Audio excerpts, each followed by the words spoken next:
Assalamualaikum warahmatullahi wabarakatuh. Alhamdulillah masih bisa silaturahim ke rumah kakak.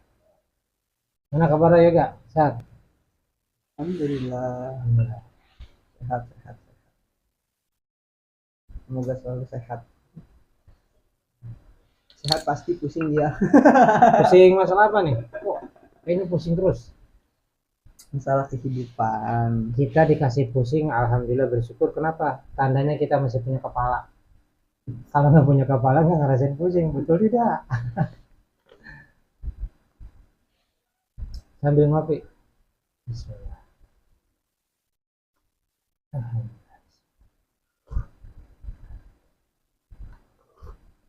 Nah, ya jadi permasalahannya memang semua manusia dikasih masalah. Karena dunia ini tempatnya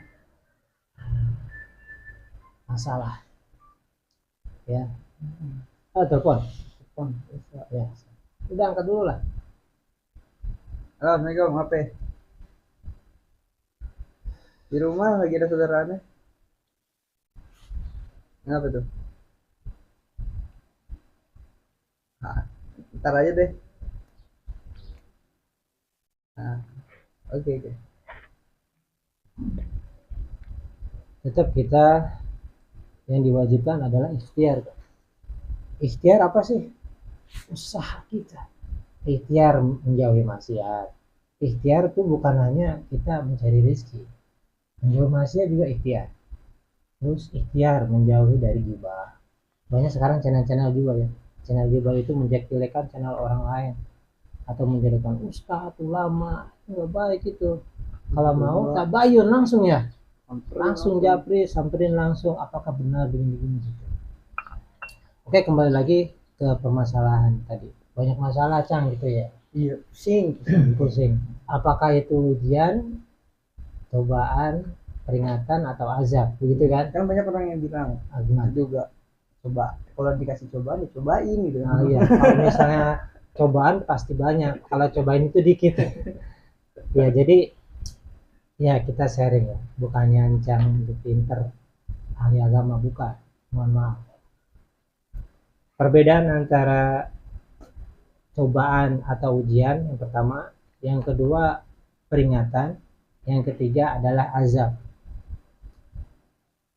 Ujian atau peringatan kepada seseorang ya, itu orang yang khusus, orang beriman, yang taat, yang ibadah, tekun dia melakukan ibadah, tetapi Allah memberikan masalah. Itu ujian atau cobaan. Sampai di mana kekuatan imannya? Ya, sampai di mana kekuatan keyakinannya kepada Allah Subhanahu wa taala. Jadi adanya kelas 1 mau naik kelas 2 dikasih ujian. Lulus nggak nih?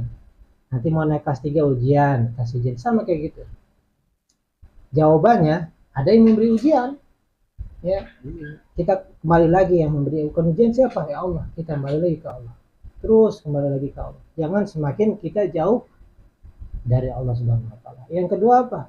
Peringatan. Peringatan ini khusus orang yang sudah menyimpang. Dia beriman tapi tidak beribadah. Dia tidak tekun ibadah, malah menjauhkan ibadah.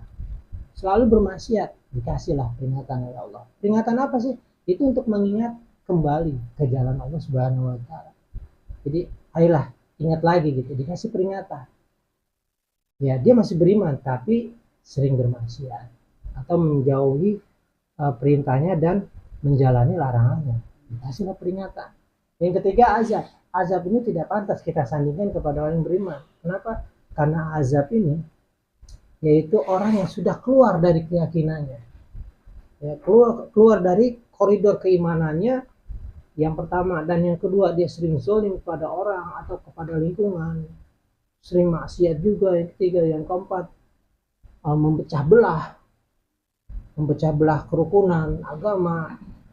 Itulah Allah kasih azab. Seperti apa umat-umat nabi-nabi terdahulu, udah dikasih peringatan terus menerus, ya dikasih mukjizat yang sudah Allah turunkan masih nggak percaya. Ya, itulah namanya azab. Jadi tidak pantas kita mengatakan kepada sesama muslim, itu mah azab loh, lu dikasih aja sama Allah, udah pantas. Kurang etis. Kenapa? Karena kita harus berhusnuzon, berbaik sangka kepada sama saudara kita bahwa itulah cobaan. Kenapa? Karena kita katakan cobaan itu, kita udah berasumsi baik sangka sama dia. Dia udah ibadah tanpa kita lihat. Dia sering berdoa. Ya, dia sering melakukan ritual yang Allah perintahkan tanpa kita lihat. Ya, kita kasih ucapan ujian atau cobaan. Mungkin begitu. Ya, mudah-mudahan kena nih dari 3 item itu ya. Cobaan, peringatan, sama azab. Ya, jadi kalau misal kita katakan pada saudara kita, nah azab loh, jangan ya, itu nggak etis dan kurang bagus. Mungkin ada lagi gak? Kalau ini kan apa namanya, waktu udah nazar nih, terus Nazar iya, terus diikrar gimana tuh? itu dosa hukumnya. Seperti kita pengen mau jual rumah, kalau rumah laku nih ya, aneh mau ngasih 2 juta sama si Fulan, rumah laku, dia lupa, itu ntar ditagih di akhirnya ditagih. Makanya ya, nah apa, nazar itu seperti perjanjian, di perjanjian yang tidak tertulis, tetapi itu suatu akad kepada Allah langsung. Misalnya nazar lagi, yoga, ya Allah aku nazar kalau misalnya terima kerja, aku akan memberikan makan kepada apa, yatim piatu 60 orang umpamanya.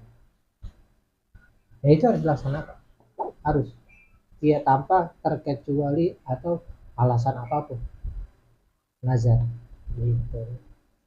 Ya jadi wajib hukumnya ya. Oh nggak bisa sekarang ya, mungkin nanti ketika kita sanggup kita bayar gitu. Ya itu merupakan suatu akad, tidak boleh kita langgar. Oke, ada lagi? Udah, paling sisanya ngopi santai dulu. Ngopi santai. Oke, terima kasih. Thanks for watching and see you goodbye. See you goodbye. Salam muhasabah. Assalamualaikum warahmatullahi wabarakatuh. Yang itu bakal terus ngomong-ngobrol. Nah, jangan.